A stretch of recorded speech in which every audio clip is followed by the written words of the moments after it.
The sky itself once held its breath, waiting for the outcome of a single duel. This is the story of Horus, the falcon god destined to be king, but he was not born into a peaceful legacy. His tale is one of ancient betrayal, a mother's desperate magic, and a cosmic trial that would decide the fate of Egypt. By the end, you will understand how this one myth shaped an entire civilization's view of justice, power, and the balance of the universe. We begin with a murder that shattered the heavens, a child hidden in the reeds, and a question that divided the gods themselves. What does it truly take to restore order after everything has been broken? The foundation of this cosmic drama was a family torn between order and chaos.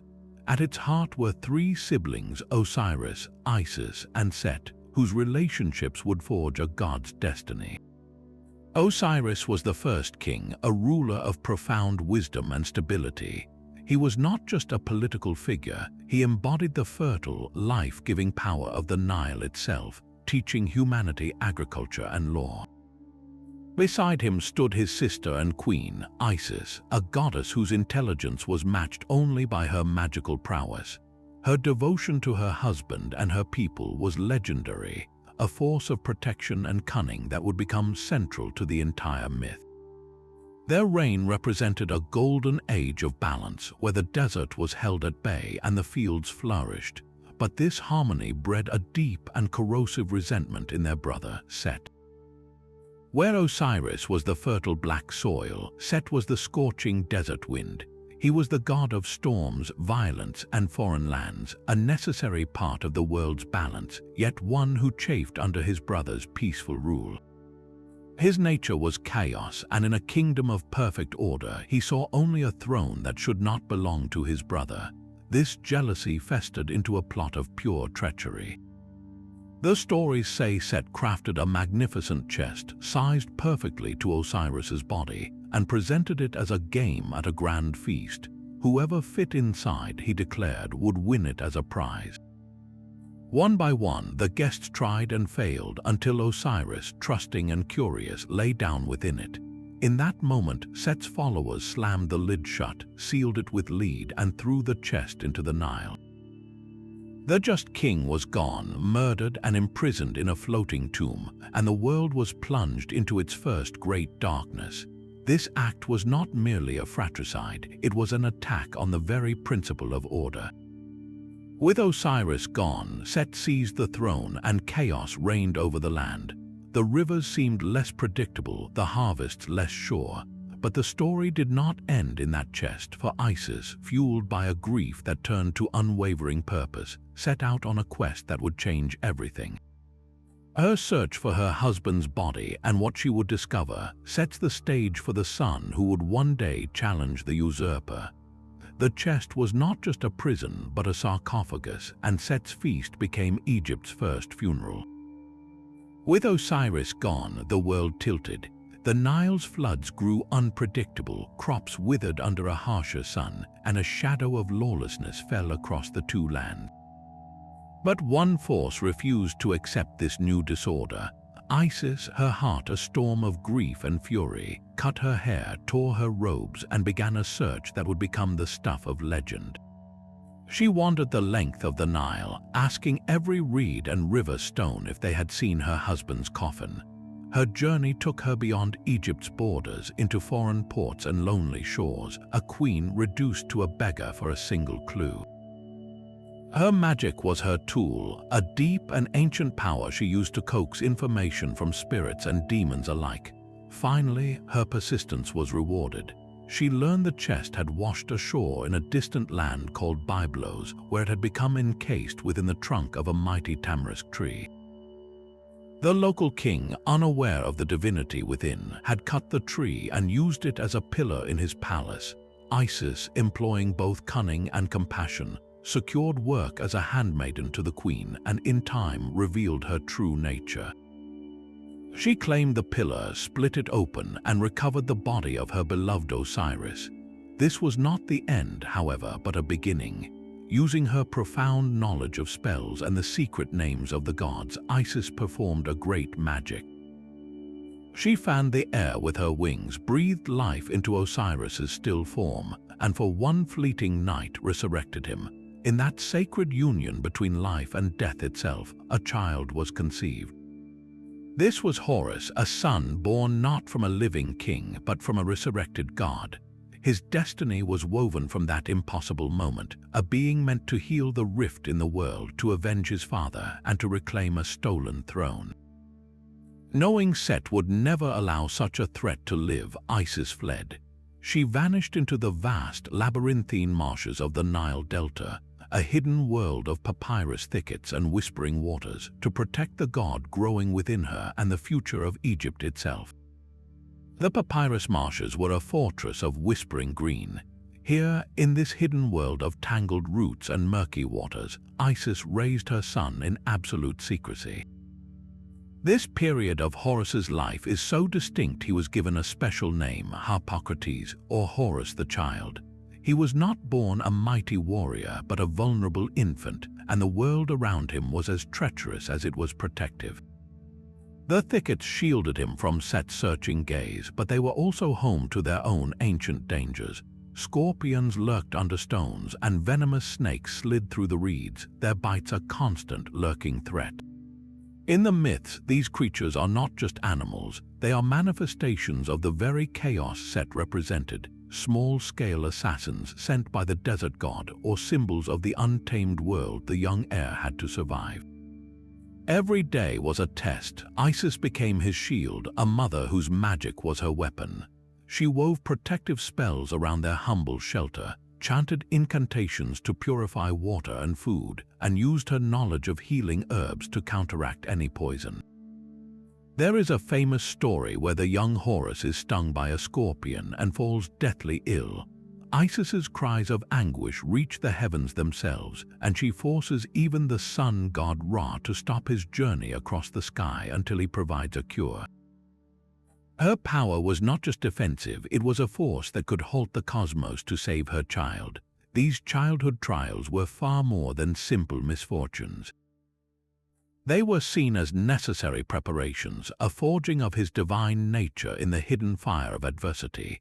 While Set ruled the open throne with brute force, the true king was growing in the shadows, learning resilience under his mother's watchful eye.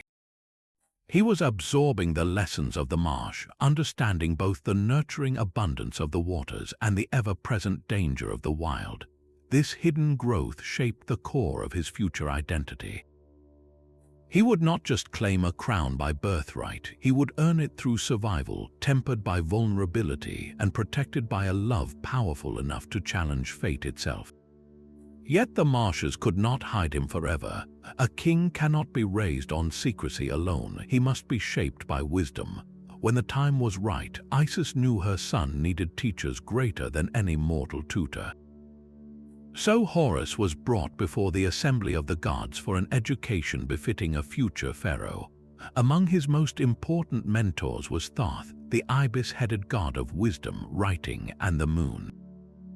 Thoth did not simply teach Horus to fight, he taught him to think. He instructed the young god in the sacred principles of Maat, the cosmic order that held the universe together. This was not just about being good, it was the fundamental balance between truth and falsehood, harmony and chaos, the Nile's flood and the desert's stillness. Thoth showed Horus that a true king's first duty was to uphold this divine balance, to be the living embodiment of Maat on earth. This meant understanding justice not as vengeance but as restoration. It meant learning the sacred rituals and spells that maintain the world, and mastering the art of divine speech itself, but his education was holistic. Other deities contributed their own essential lessons. From the fierce lioness goddess Sekhmet, he may have learned the controlled, righteous use of force, the difference between the chaos of violence and the ordered power of protection. The earth god Geb, his grandfather, might have taught him the sacred nature of the land he would one day rule, its rhythms and its needs. Horus was being sculpted into a complete ruler, a fusion of intellect, spirit, and strength. He trained in combat, certainly, honing the skills he would need to face the physically mighty Set. but more crucially, he learned statecraft, diplomacy, and the profound responsibility that comes with the double crown. This period transforms our understanding of Horus. He is no longer just the avenging son or the hidden child. He is the student, the apprentice to the cosmos itself. His coming challenge would not be a simple brawl for a throne. It would be a cosmic trial to prove he had absorbed these lessons, that he was not merely strong enough to take power, but wise enough to wield it. The stage was being set not for a battle, but for a divine courtroom where the fate of the world would be judged. The time for hiding was over. With the wisdom of Thoth in his mind and the fire of his mother's magic in his heart, a grown Horus emerged from the marshes. He did not march first to the battlefield, but to the highest court in existence, the assembly of the gods known as the Aeneid. Imagine this not as a warrior's challenge, but as a legal proceeding that would decide the fate of creation. The great hall was filled with deities, from the sun god Ra, weary and ancient, to the earth god Geb, who watched with a grandfather's concern. And there, across the chamber, stood Set, confident upon the throne he had stolen. The air was thick with anticipation as Horus, the young falcon god, stepped forward. His voice did not shake. He presented his case with a clarity that echoed through the hall. By the unshakable law of divine inheritance, the throne of Egypt belonged to him. He was the direct, legitimate son of Osiris, the former king. In their world, this was more than tradition. It was a pillar of Maat itself. A son succeeds his father, order flows from lineage, and the rightful line must be restored. This principle was the bedrock of Egyptian kingship for millennia, where every pharaoh was seen as the living Horus, the son succeeding the Osiris who came before. So Horus was not merely asking for a crown, he was demanding the restoration of a fundamental cosmic rule that Set's violent usurpation had shattered. The conflict instantly transformed. This was no longer just a family feud over a murder. It was a trial to determine the very operating system of the universe. Would rule be decided by strength and chaos, as Set embodied, or by law, legitimacy, and the sacred order of succession? The gods now had to judge, but Set would not relinquish his power with a simple legal argument. He rose to defend his reign, and his counter-arguments would plunge the divine court into 80 years of debate, trickery, and spectacular contests. Set roared back with a defense built not on law but on raw necessity. He was the strong one, he argued, the proven protector. Every night, he reminded the assembled gods, he stood at the prow of the sun bark, defending the aging Ra from the monstrous serpent Apophis who sought to devour the sun and plunge all creation into eternal chaos. Could a mere child, a prince who grew up hiding in the reeds, perform this vital, brutal duty? The throne, Set insisted, required a warrior's fist, not a legal document. His claim was pragmatic, appealing to the gods' fear of disorder. Ra, the weary sun god, often seemed swayed by this argument, valuing the brute force that kept his daily journey safe over the abstract principles of inheritance. This created a fascinating tension in the court, a split between the old god who valued proven power and those who believed in restoring the sacred line. The trial stretched for 80 years, a testament to how deeply divided the heavens were. It was not a quiet deliberation, but a chaotic, dramatic, and often bizarre spectacle. The gods shouted, laughed, and sometimes even brawled, their emotions as wild as the forces they represented. In this arena, Horus had a secret weapon, his mother Isis. Barred from speaking directly at first, she employed her legendary cunning. In one famous episode, she disguised herself as a grieving widow and approached Set outside the hall. She told him a heartbreaking tale of a stranger's son, an heir who had been robbed of his father's cattle by a greedy relative. What should be done, she asked. Enraged by the story, Set immediately declared that the stranger's son was the rightful heir and the thief should be beaten and disgraced. Only then did Isis reveal herself, a triumphant falcon perched in a nearby tree, exposing Set's own hypocrisy. He had just pronounced judgment against himself. This was the nature of the conflict, a battle of wits where trickery and clever rhetoric could win as many points as a show of strength. Thoth, the god of wisdom, served as the essential scribe and mediator, carefully recording every argument and judgment, trying to steer the proceedings toward a resolution based on math. The court became a mirror of the world itself, a place where chaos and order, old power and new legitimacy, clashed in a struggle that would define what it meant to be a king. The divine court, tired of endless debate, decided to settle matters through a series of contests. The first was a race, but of a most peculiar kind. The gods commanded Horus and set to each build a boat, not from wood but from solid stone. It was a test that seemed designed for failure, a challenge to their very nature. Set, embodying brute strength, simply found the largest slab of stone he could, hollowed it crudely, and declared himself ready. Horus, however, understood the deeper lesson. He did not try to overpower the challenge, he outthought it. He constructed a wooden boat, but then carefully covered its entire surface with plaster, painting it to perfectly resemble heavy, gray stone. When the race began, Set's genuine stone boat sank immediately to the riverbed, while Horus's clever deception sailed smoothly ahead. This was not cheating in the eyes of the gods, it was a brilliant demonstration of Heka, or magical ingenuity, the intelligent application of power that was far more valuable than raw force. Another contest saw them transform into massive hippopotamus, submerging themselves in the Nile to see who could endure the depths the longest, a test of sheer endurance. For 3 full days they remained beneath the waters until Isis, fearing for her son, could bear it no longer. She fashioned a harpoon of copper and hurled it into the river, aiming for Set. The first strike hit Horus by mistake, and she quickly recalled the weapon with a healing spell. On her second throw, she struck Set true. He roared in pain and rage, surfacing to accuse her of foul play. Isis, in a moment of pity or perhaps political calculation, released him. This interference, while born of a mother's love, only prolonged the stalemate. These episodes were far more than divine games. Each contest was a living metaphor. The stone boat race pitted cleverness against stubborn strength.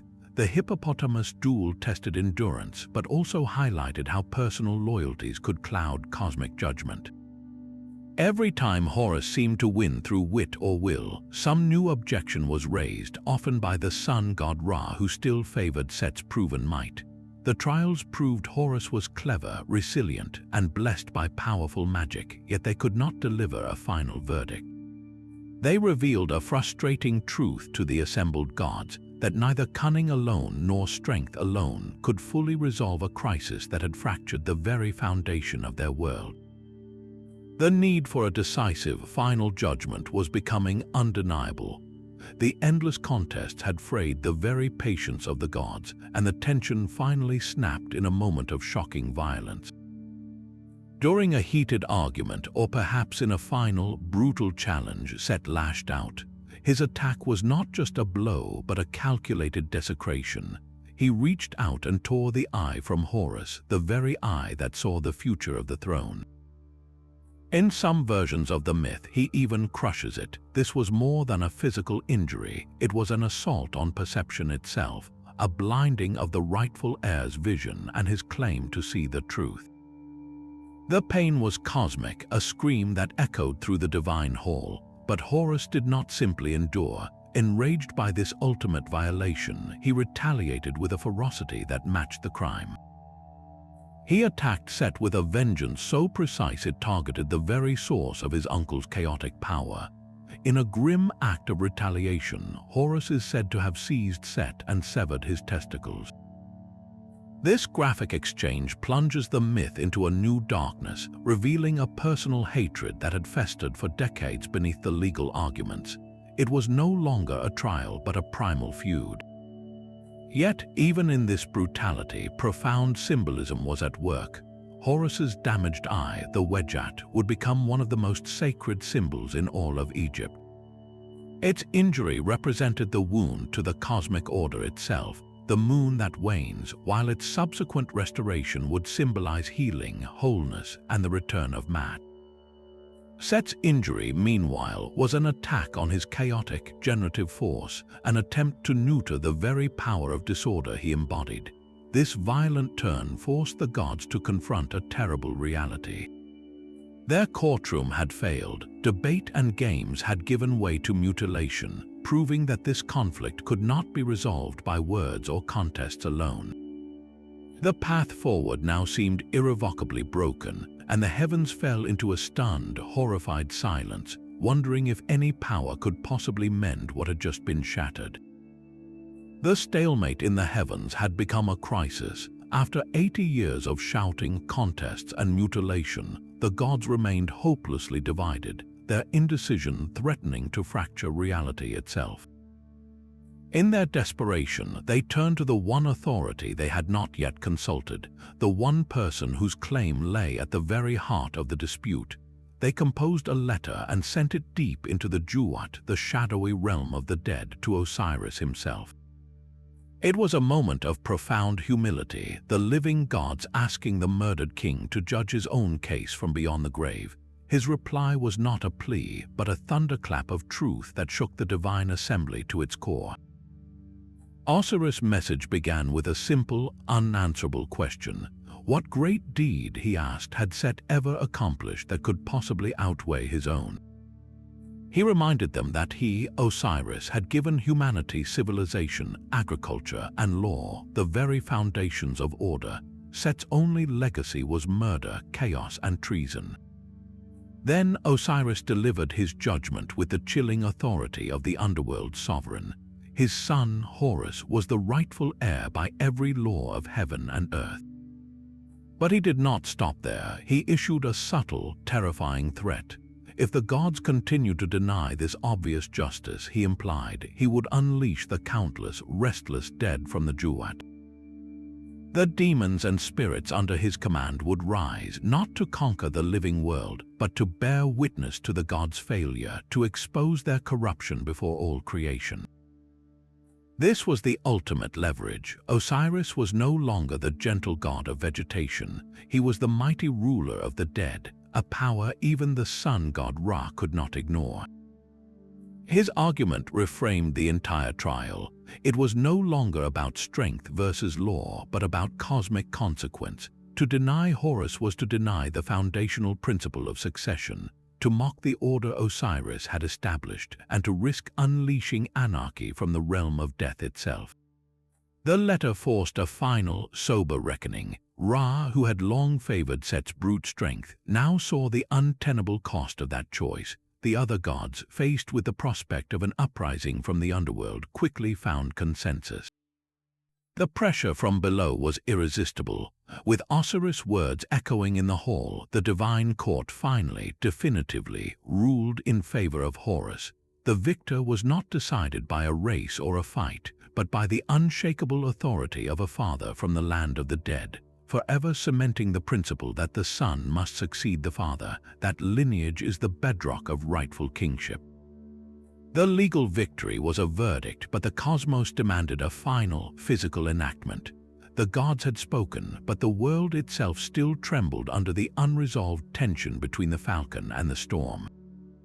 So Horus and Set faced each other one last time, not in a hall of debate, but on a battlefield that stretched across the sky and shook the earth. This was the ultimate duel, a conflict so vast it would rage for days, with the two combatants shifting form, unleashing the raw essence of their power. Horus, the rightful king, soared as a mighty falcon, his wings blotting out the sun, his talons like curved blades of obsidian. Set, the embodiment of defiant chaos, transformed into a monstrous serpent, a creature of the abyss with scales like dark iron, or a gigantic red donkey, a symbol of brute, untamed force. Their clash was not merely personal vengeance. Every strike was a statement. When Horus dove from the heavens, it was the piercing gaze of justice aiming for the heart of disorder. When Set coiled and constricted, it was the choking grip of lawlessness trying to suffocate the new order before it could breathe. The ground split beneath them, the Nile churned as if boiling, and the sky echoed with sounds that were neither animal nor god, but the primal noise of creation tearing itself apart. The other gods could only watch, knowing this was the necessary, terrifying finale. For the stability of Egypt and the balance of the entire cosmos hung in the balance of this fight. The tribunal's verdict had named the rightful ruler, but only this battle could physically enforce it, could carve the principle of Maat back into the wounded world with tooth and talon. It was the moment chaos would be confronted, contained, and finally compelled to accept its place within the ordered whole. The duel could only end one way. With the mandate of the gods and the authority of the dead behind him, Horus finally triumphed. In a final, decisive act, he overpowered the storm god. The myths describe him binding Set with unbreakable chains, or in some of the oldest versions, even castrating him, mirroring the earlier violence but now as an act of conquest rather than retaliation. This is a crucial distinction, however. Horus does not kill his uncle, he does not erase Set from existence. He subdues him, he contains him, he renders the force of chaos impotent to usurp the throne ever again. This was a profound theological statement for the ancient Egyptians. Chaos in the form of Set was a necessary part of the cosmos. It was the desert that defined the fertile Nile Valley, the storm that brought rare rain, the foreign lands that required strong borders.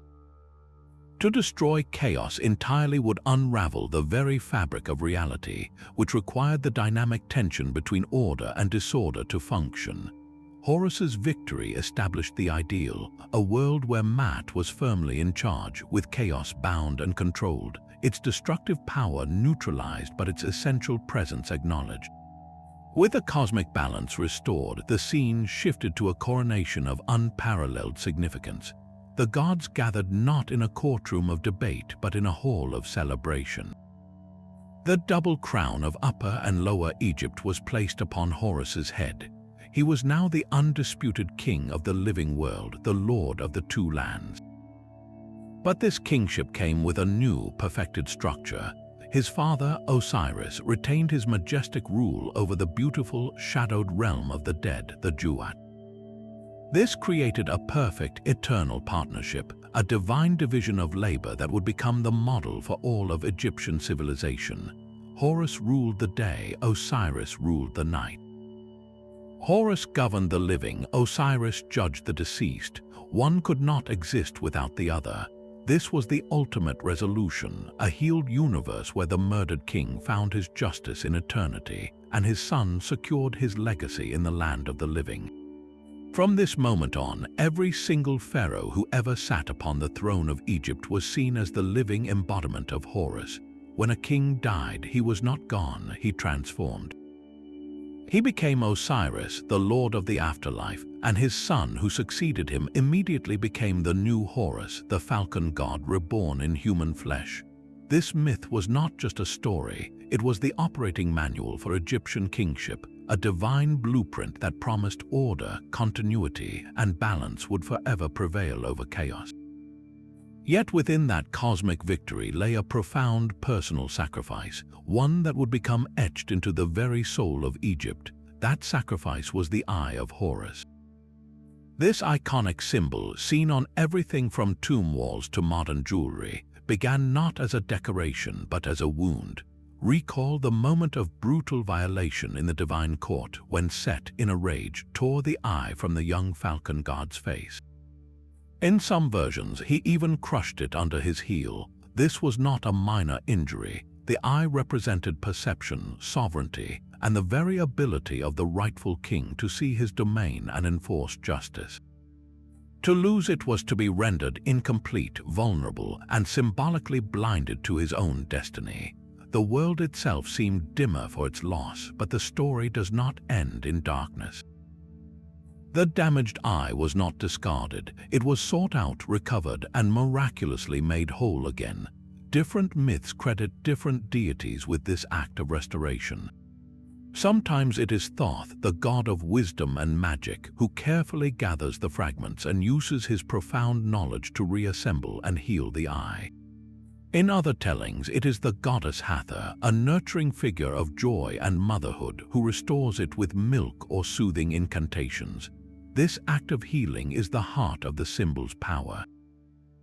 The restored eye of Horus, known as the Wedjat eye, became the ultimate emblem of wholeness regained after suffering, of order triumphantly repaired after a shattering chaos.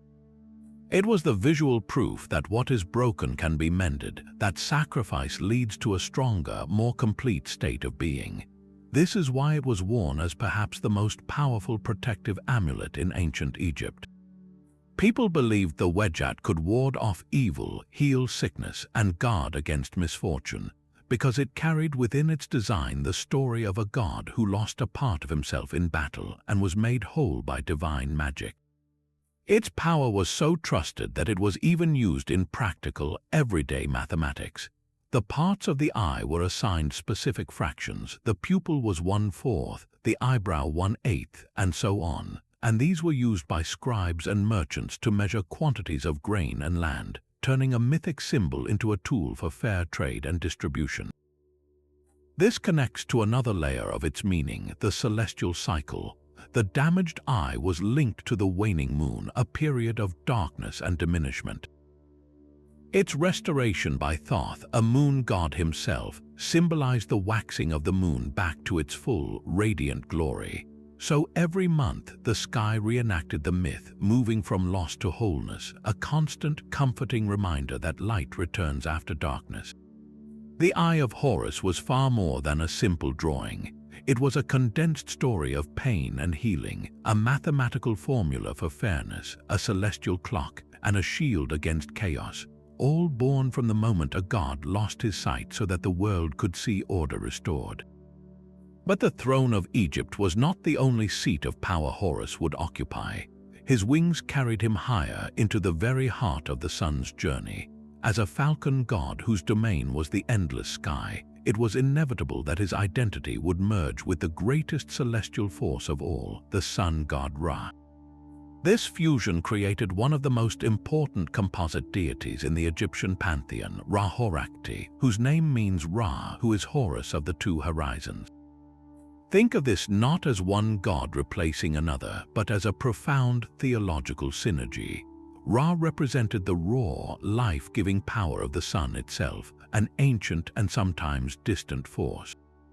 Horus brought to this union the themes of kingship, rightful order, and active protection.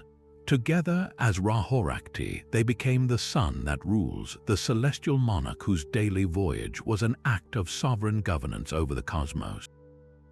This aspect transformed Horus from a god concerned primarily with dynastic succession into a fundamental pillar of cosmic reality. He became intimately tied to the most reliable, life-sustaining cycle the ancient Egyptians knew, the rising and setting of the sun. At the crack of dawn, as the first golden light broke over the eastern mountains, that was Horus on the eastern horizon, the newborn sun, a child of the sky. He was Khepri, the scarab beetle pushing the solar disk into the morning. Throughout the day, as the sun blazed at its zenith, it was Ra-Horakhti in his full majesty, the falcon whose outstretched wings spanned the heavens, watching over the world with a piercing, all-seeing eye. And when evening came, painting the west in shades of orange and violet, that was Horus on the western horizon, the aging sun descending into the realm of the dead. In this role, he guided the solar bark into the underworld, linking him once more with his father Osiris in the depths of the night. This daily journey was not a passive orbit, it was a perilous voyage that required constant defense. Here, Horus's martial nature found its ultimate expression. He was often depicted standing at the prow of the sun bark, spear in hand, protecting Ra from the eternal serpent of chaos, Apophis, who lurked in the celestial waters trying to devour the light. Every sunrise was therefore a victory, a testament to Horus's eternal vigilance, and watching over this entire celestial drama was his mother, Isis. As the sky goddess, her star-studded body was the very path he traveled. She was both the stage and the protector, her magic enveloping her son's journey, ensuring that after every night of danger, the falcon of the horizons would once again be reborn. This solar connection meant that every pharaoh, as the living Horus, was not just a political ruler, but a participant in this divine mechanics, responsible for helping to ensure the sun itself would rise again tomorrow. The story of Horus is not confined to the sky or the throne. It extends its protective reach into the silent, sacred space of the tomb, where the soul prepares for its final journey. This connection is embodied by four lesser-known but utterly essential figures, the four sons of Horus. These deities, named Imseti, Hapi, Duamutef, and Qebehsenuef, were considered either the direct children or the loyal companions of the falcon god. Their role was not in the politics of the living world, but in the meticulous science of eternity. They served as the divine guardians of the canopic jars, the special vessels used during mummification to hold the preserved internal organs of the deceased.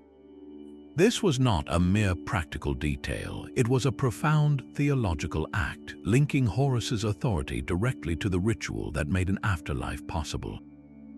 Each son was assigned a specific organ and a cardinal direction. Imseti, depicted with a human head, guarded the liver and was associated with the south. Hapi, with the head of a baboon, protected the lungs and the north. Duamutef, bearing the head of a jackal, watched over the stomach and the east, and Qebehsenuef, with a falcon's head like his father, safeguarded the intestines and the west. But they did not stand alone. Each son was, in turn, protected by a powerful goddess. Isis watched over Imseti, Nephthys guarded Hapi, Neith protected Duamutef, and Serket shielded Qebehsenuef. This created a nested system of divine protection, a spiritual fortress around the most vulnerable parts of the physical body. Why was this so critical? The ancient Egyptians believed the heart was the seat of thought and identity, and it was left inside the body to be weighed in the afterlife. But the other organs were seen as potentially disruptive, sources of corruption that could endanger the soul. Their careful removal, preservation in sacred salts and resins, and placement under the guard of Horus's own sons transformed them from liabilities into protected treasures. It was a promise that every part of the individual would be kept safe and whole under the falcon's watchful lineage. When a priest placed a liver into the jar of Imseti, he was invoking the power of Horus and Isis. When he sealed the jar of Duamutef containing the stomach, he was calling upon the protective magic of Neith. This ritual wove the entire family drama of Osiris, Isis, and Horus directly into the funeral rites of every commoner and king. To be mummified was to reenact the preservation of Osiris himself, and to have your organs guarded by the sons of Horus was to place your mortal remains under the direct authority of the restored cosmic order. It meant that from your final breath in the land of the living to your judgment before Osiris in the Duat, the legacy of the falcon god was your guide and your shield, ensuring that nothing, not even the decay of the body, could break the promise of eternity. This divine drama was not just a story for the gods, it was the very blueprint for earthly power. The myth of Horus provided the sacred script for Egyptian kingship, a concept known as the doctrine of divine kingship. In this profound belief system, the pharaoh was not merely a political leader chosen by men. He was the living incarnation of Horus himself, the falcon god made flesh to walk among his people. From the moment the double crown touched his brow, he ceased to be just a man and became the embodiment of Maat, the living force of order against the ever-present threat of chaos. His every official act, from issuing decrees to leading armies, was seen as an act of Horus maintaining the balance of the universe. This transformed governance into a holy duty. The pharaoh's health and vitality were directly tied to the fertility of the land, the height of the Nile's flood, and the security of the borders. A strong king meant a prosperous Egypt because Horus was once again firmly on the throne.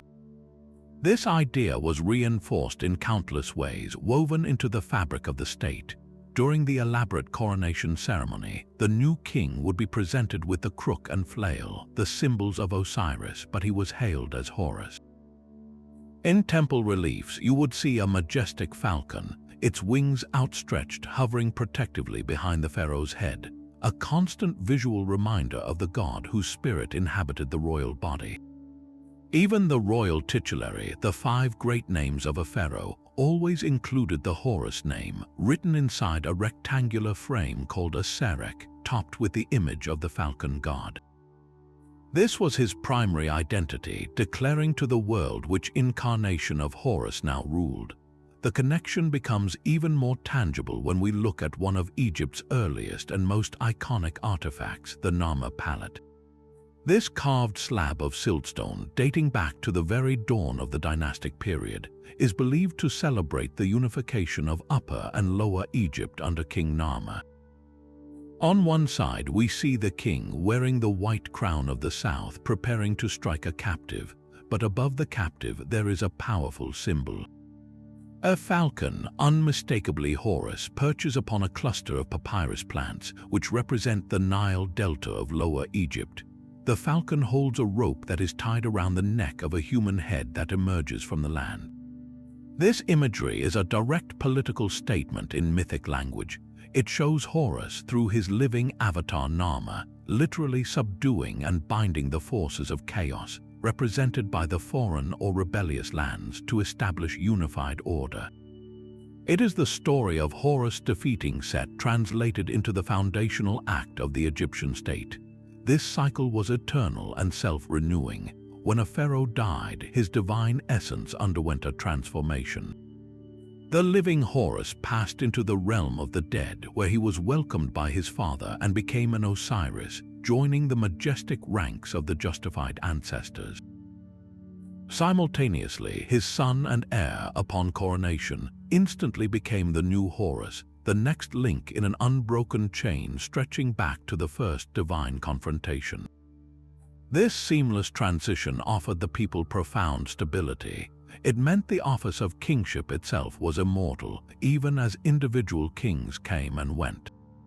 It assured them that the protective power of the falcon god was never absent, only ever changing its mortal vessel, guaranteeing that the sun would always rise and the Nile would always flood, so long as the rightful heir, the living Horus, sat upon the throne of the two lands.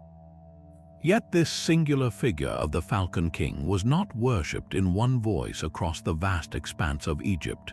Horus was a god of many faces, a constellation of identities that shifted with the landscape and the centuries.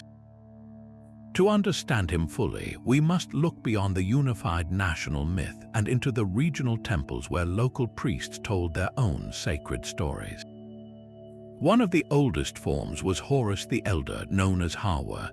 This version predates the entire dramatic saga of Osiris and Set.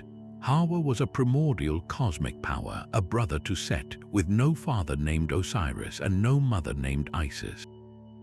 He was simply the great sky god whose right eye was the sun and whose left eye was the moon, an immense, all-encompassing force of nature.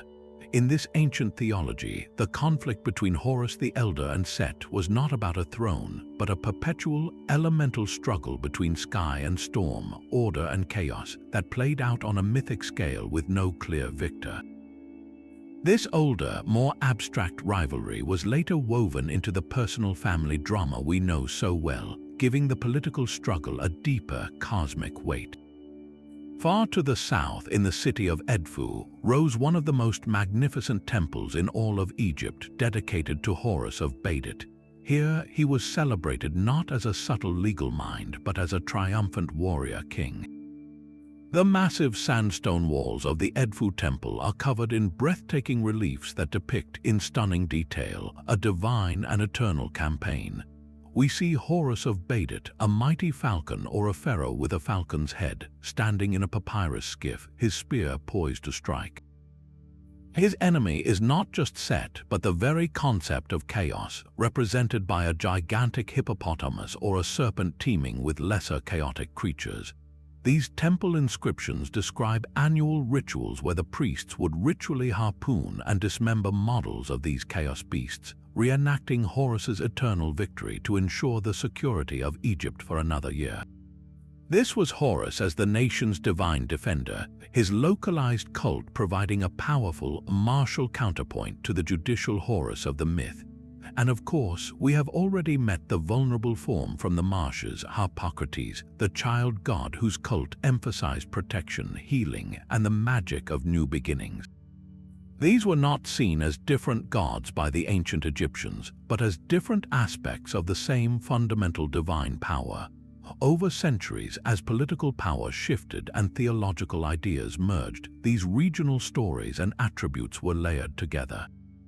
The cosmic sky god Hawa, the warrior of Edfu, and the hidden child of the Delta were all absorbed into the grand narrative of the Osiris myth.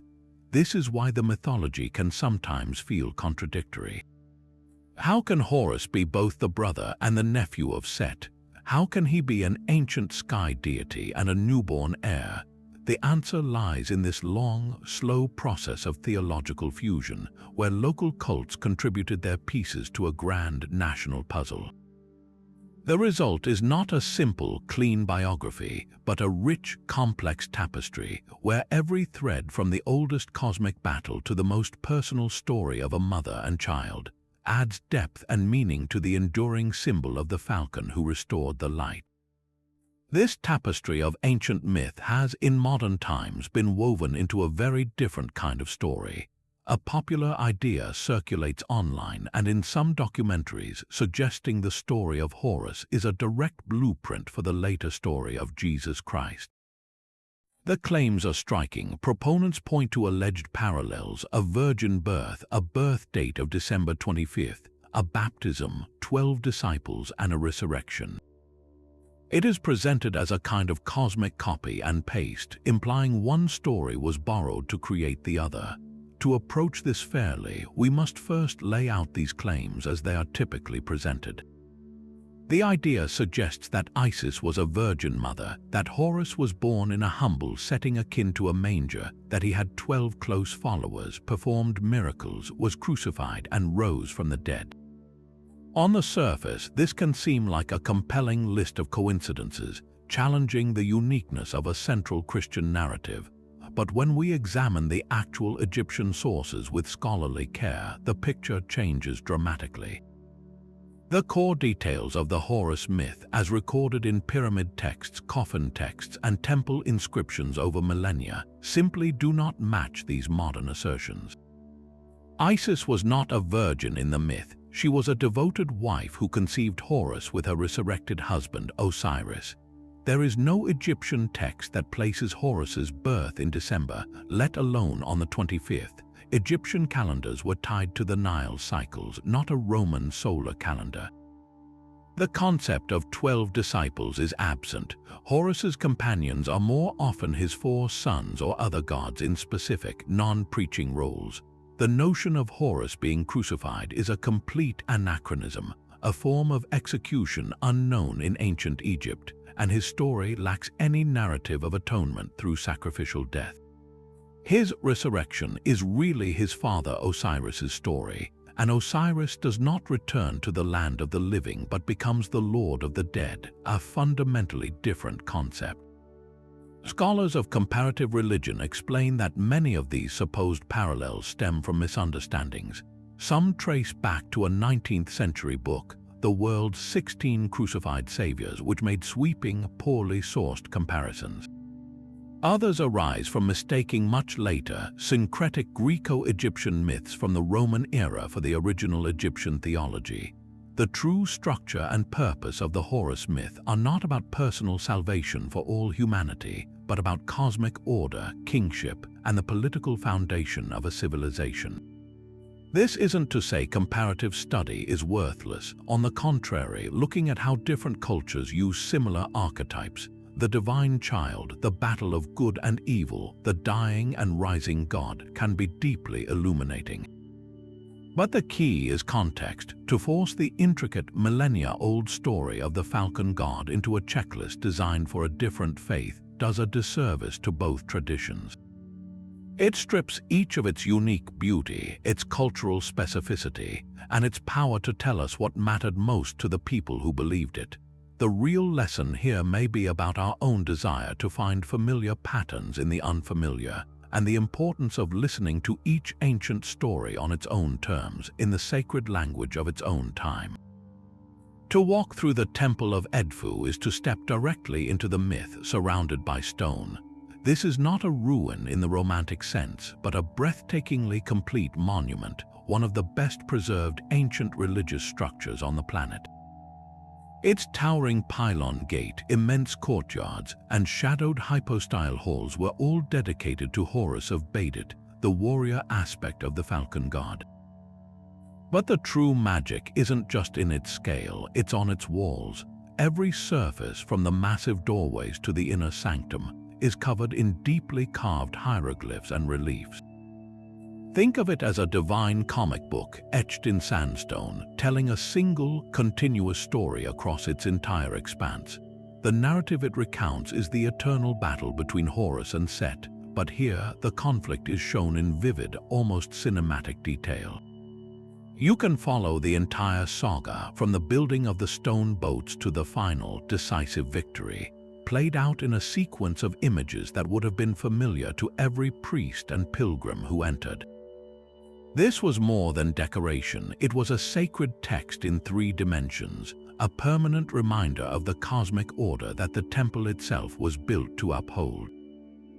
The heart of this stone narrative is the Festival of the Triumph of Horus, an annual event that brought the myth to roaring, communal life. The reliefs show a grand procession with the statue of Horus carried from his sanctuary on a ceremonial bark. The climax of the festival was a powerful ritual performed by the pharaoh himself, or the high priest in his stead. Standing before the crowd, he would take up a ceremonial harpoon, its blade made of gilded wood or copper. His target was not a man, but a model of a hippopotamus crafted from clay or dough. In the symbolism of the temple, the hippopotamus was Set. This creature, dangerous and chaotic, lurking in the life-giving Nile, perfectly embodied the disruptive force that Horus had to conquer. As the priest-king thrust the harpoon into the model beast, he was not performing a play. He was reenacting the divine victory, channeling the power of Horus himself to re-subdue the forces of chaos for another year. The ritual was a spell of national protection, a way of plugging the myth directly into the present moment to ensure the Nile would flood properly, the harvests would be abundant, and Egypt's borders would remain secure. This annual performance shows us how the story of Horus was woven into the very fabric of time, not as a distant legend, but as a living, breathing force that required active participation to keep the world in balance. The falcon soaring over the Nile was not the only divine bird watching from the heavens. Across the ancient world, from the floodplains of Mesopotamia to the forests of the north, cultures envisioned their highest powers as masters of the sky. Placing Horus beside these other celestial beings reveals what is truly distinctive about the Egyptian vision of divinity. Consider the Mesopotamian myth of Anzu or Zu, a colossal storm bird. This deity was a figure of terrifying primal power who stole the sacred tablets of destiny from the gods, plunging the world into chaos. His story is one of theft and cosmic rebellion, eventually subdued by a warrior god like Ninurta. Zu represents the untamed, destructive aspect of the storm and sky, a force to be conquered and controlled. He is not a king, but a thief, not a restorer of order, but the very embodiment of disruptive chaos. Similarly, if we look to the broader Indo-European tradition, we find archetypes like the Sky Father, such as the Greek Zeus or the Roman Jupiter. These are sovereign gods, yes, but their authority is often rooted in raw power, thunderbolts, and the patriarchal rule of a pantheon. Their myths focus on maintaining their own supremacy, battling titans, and managing the often tumultuous affairs of other gods and mortals. What separates Horus from these powerful figures is the deeply personal and political core of his story. He is not simply a personification of the sky or the storm. His identity is forged in a very specific human-scale drama, the murder of his father and the theft of his birthright. His entire cosmic purpose is not to rule for the sake of ruling, but to avenge a parent and restore a broken lineage. This transforms his celestial power into a tool for justice, his flight into a quest for legitimacy. The sky is his domain, but the throne is his destiny. This focus on filial duty and rightful succession is the unique cultural fingerprint Egypt placed on the universal theme of divine conflict. While other sky gods wield power, Horus wields acclaim. While others battle for supremacy, he battles for a specific chair in a specific hall to correct a specific wrong. This grounds the vast, impersonal force of the heavens in a story about family, law, and the profound human need for things to be set right. It reminds us that for the Egyptians, the cosmos itself was governed by principles that felt as intimate as a son's love for his father, and as urgent as a rightful heir demanding what is his. The stone walls of Edfu may have fallen silent, but the falcon's shadow stretches far beyond the ancient temples. Horus and his symbols have taken flight into the very heart of modern imagination, finding new perches in our movies, games, and stories. You can find him as a powerful playable deity in video games like Smite, where players wield his celestial might in digital battle, or as a central figure in the historical tapestry of Assassin's Creed Origins, which immerses players in the Ptolemaic Egypt where his worship was still alive. In literature, from fantasy novels to graphic comics, his name evokes ancient power and the struggle for a rightful throne. But the most ubiquitous symbol is undoubtedly the Eye of Horus. That distinctive, stylized eye gazes out from countless pieces of jewelry, tattoos, and fashion accessories, often worn simply for its aesthetic beauty or as a general token of protection. Its meaning, however, can shift dramatically with context. In some circles, the same Wedjat eye is co-opted by conspiracy theories, mistakenly linked to all-seeing surveillance or secret societies, a modern distortion of its original purpose of healing and wholeness. This journey from sacred amulet to pop culture icon raises a compelling question. Why does this figure, born from the banks of the Nile over 5,000 years ago, still hold such power over us? The answer lies in the timeless architecture of his story. Horus embodies a fundamental archetype, the hero's journey. He is the hidden child who survives adversity, trains under mentors, and returns to confront a great evil to reclaim what was stolen.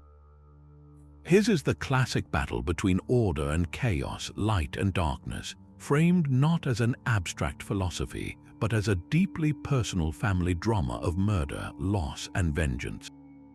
At its core, it is a story about justice, the desire to see a wrong made right, for the rightful heir to overthrow a tyrant, resonates across centuries and cultures.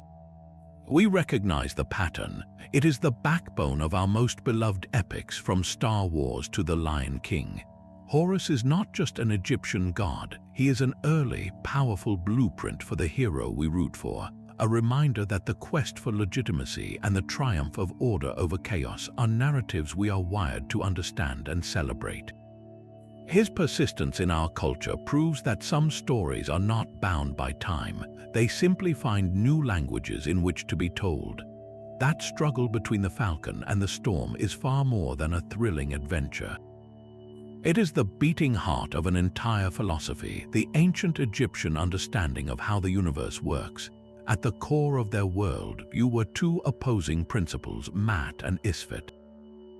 Mat was not simply order, it was truth, justice, harmony, and the natural balance of all things. It was the predictable rising of the sun, the annual flooding of the Nile that nourished the fields, and the rightful succession of a king to his father's throne. Its opposite, Isfet, was chaos, lies, violence, and entropy. It was the drought that followed a failed flood, the lawlessness that followed a weak ruler, and the foreign invasion that breached Egypt's sacred borders. The Egyptians did not believe you could live in a world of pure Mat, just as you cannot have a world of only daylight. darkness, the desert, and storms were necessary parts of existence. The goal was not to eliminate Isfet, but to constantly push it back, to contain it, to prevent it from overwhelming the delicate balance of life. This is the profound truth hidden within the myth's resolution. Horus does not kill Set, he binds him, subdues him, and renders him powerless to usurp the throne. Chaos is defeated, but it is not annihilated. It remains a perpetual force that must be vigilantly managed, kept at the edges of the ordered world. This philosophical battle was mirrored in the very geography of Egypt. Every year, the life-giving Nile would flood, but that flood was itself a form of controlled chaos. Too little water meant famine, a victory for Isfet. Too much water meant destruction, another victory for chaos. The pharaoh's duty was to manage this through rituals and governance, to ensure the flood was just right, transforming chaotic potential into fertile order. Similarly, the vast, lifeless desert, the domain of Set, pressed in on the narrow strip of fertile black land along the river. The pharaoh, as Horus, was the living wall that held that chaotic desert at bay, protecting the garden of Maat within. So the story of Horus and Set is not just about who gets to wear the crown. It is an ancient civilization's explanation for the nature of reality itself. It answers the eternal question of why bad things happen, why order is so fragile, and what our role is in maintaining it. The pharaoh's eternal duty, passed down through every generation, was to be the living embodiment of Horus, to stand on the prow of the ship of state and harpoon the hippopotamus of chaos each and every day, ensuring that truth, justice, and harmony would prevail for another sunrise. Beneath the grand themes of cosmic order lies a profoundly human story. We can read the myth of Horus not just as a divine battle, but as a psychological journey through deep trauma.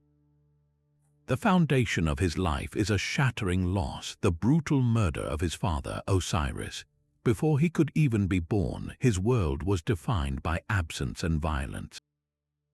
His entire childhood is then spent in hiding, a constant state of hyper-vigilance in the marshes, where every rustle in the reeds could be an assassin sent by his murderous uncle, Set. This is not merely a difficult upbringing, it is the experience of a child growing under the shadow of existential threat, his very identity as the heir something that must be concealed for survival. His quest for the throne, then, transforms from a simple political claim into a path of healing. It is an active, courageous process of confronting the source of his trauma, of standing before the very embodiment of the chaos that shattered his family and declaring, "This ends with me." Reclaiming the throne is not about power for its own sake. It is about reclaiming his rightful place in the world, restoring the lineage that was violently severed, and symbolically putting the pieces of a broken family back together. In this light, the brutal loss of his eye takes on a new, poignant meaning. The eye represents perception, wholeness, and the self.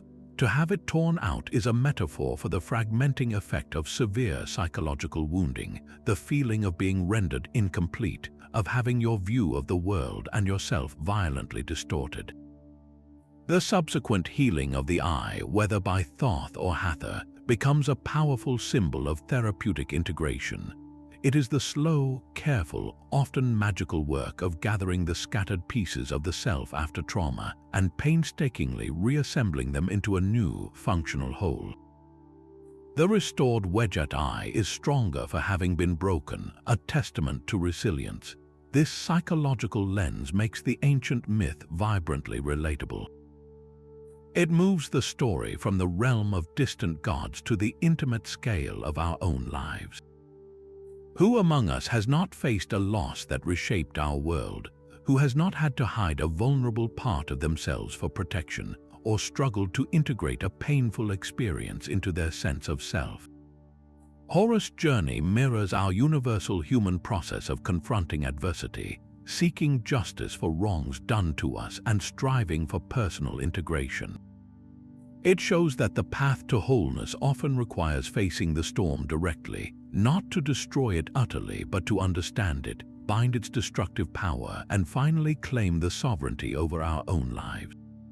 The myth in this reading becomes a timeless map for healing, reminding us that even the most profound wounds can lead to a state of restored vision, where we see ourselves and our place in the world with clarity once more. Even the most complete myths hold shadows where the story fragments. For all its power, the legend of Horus is filled with tantalizing gaps and contradictions that scholars still debate today. Why, for instance, do some of the oldest texts speak of Horus and Set as brothers locked in an eternal, almost elemental struggle, with no mention of a murdered father named Osiris? This earlier figure, known as Horus the Elder, appears to be a primordial sky god, a force of nature rather than a dynastic heir. His conflict with Set seems to be about the very fabric of the cosmos, sky against storm, order against chaos in a battle with no clear beginning or end.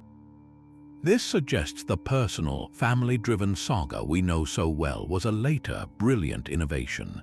At some point, perhaps to solidify the theological foundation of kingship, the priests and storytellers of a newly unified Egypt wove this older cosmic rivalry into a gripping tale of patricide and inheritance.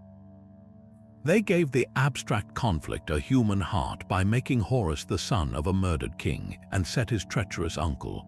This merging of stories solved a political need, creating a divine blueprint for pharaonic succession, but it also left behind narrative seams we can still detect.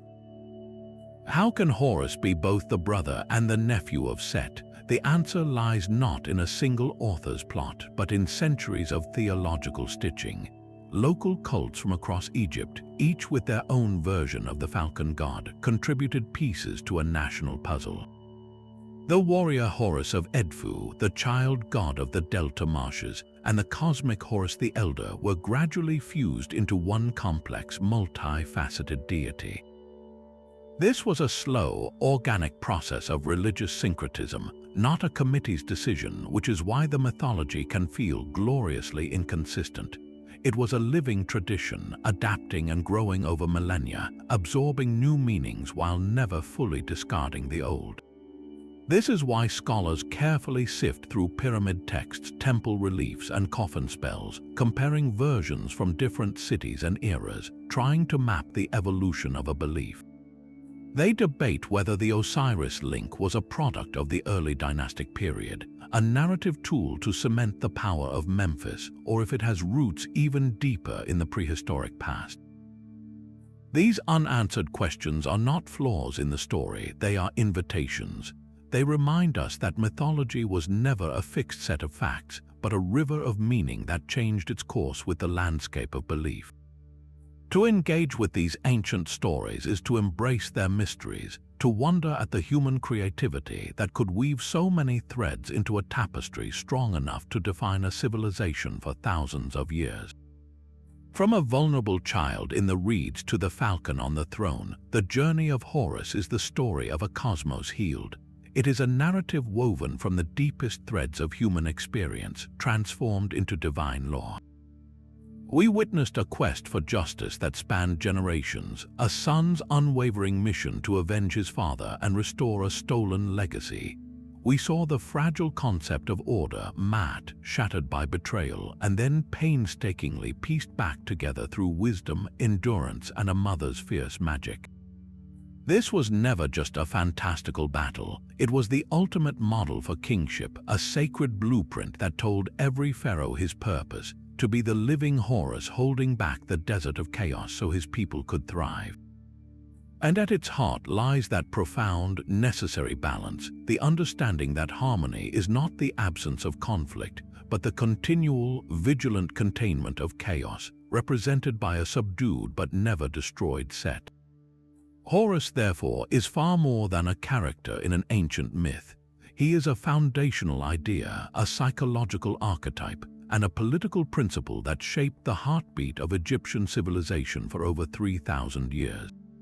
His story was their constitution, their comfort, and their compass. So we leave you with this question as the echoes of this epic still whisper across the centuries. What part of Horus's story resonates most deeply with you? Is it the relentless quest for justice, the unbreakable bond between a protective mother and her son? or the timeless, universal battle between order and chaos within our own world? Let us know your thoughts in the comments below, and if this journey through the world of Egyptian mythology moved you, please like this video, subscribe for more explorations into the stories that built our world, and share it with someone who loves a tale of triumph against the odds. The discussion of these timeless myths is an ongoing one, and your voice is a welcome part of it.